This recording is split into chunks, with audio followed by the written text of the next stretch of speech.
I really don't know what his future is because a lot of GMs and head coaches are probably going to look at it and from Skip's perspective of, okay, if we bring this guy in, are we willing to live with all the stuff that's early in the game where we're, completing 4 or 5 passes, not really getting much offense going, or 2 or whatever it is, and hope that at the end of the game some magic can happen and we can win the game.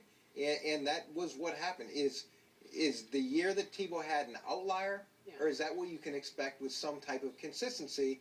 And it's hard with a player like this because, and Skip, correct me if I'm wrong, you're saying that there's a special trait, but it's really not a measurable, tangible trait. It's not. You're saying that it's sort of just an intangible thing, and it's like faith. You've got to put your faith that that's going to happen.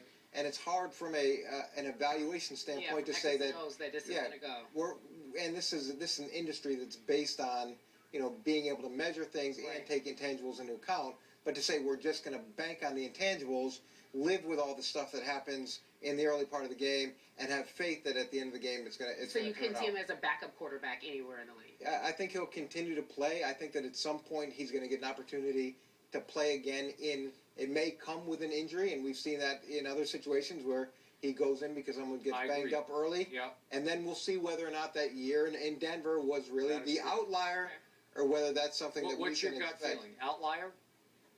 It's hard for me to think that you can work that magic on a consistent basis over time with the way that defenses in the NFL catch up with things. Typically there's a period where things hit, it's very effective, and then everybody catches up and the water gets back to level. Yeah. Okay. There are a number of bad quarterbacks in this league right now.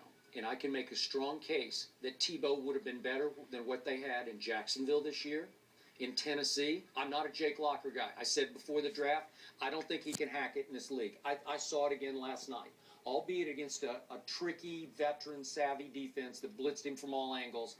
I don't think he'll ever be what they want him to be in Tennessee. I think Tebow would be better long-term than Jake Locker. I think what's left of Carson Palmer, I think Tebow would have been better in Oakland this year. But it's going to take somebody with the guts and the courage to go against the conventional wisdom, which is your wisdom here, and to say, hey, I'm going to commit to this kid because he just wins games. Whatever that intangible is, he throws it well enough. I'm never saying he's great. I never say he'll make a Pro Bowl, but he wins football games. He will turn my offense into a difficult offense to defend because of the spread option. He can run it, we can run it, and he can throw it to open receivers, and he can do it. He did it against New England at home. They were really good in the first quarter in that game. But you see what's happening this year with a guy like Colin Kaepernick or RG3, where you're getting, or Cam Newton, you're getting the best of both worlds. You're getting the ability to run the spread option and attack people in a wildcat type unconventional approach, but you've got guys that can sit in the pocket and play conventional offense. And that's what I think guys will look to. If they're going to gravitate towards one thing, it's not going to be the extreme where it's Tim Tebow.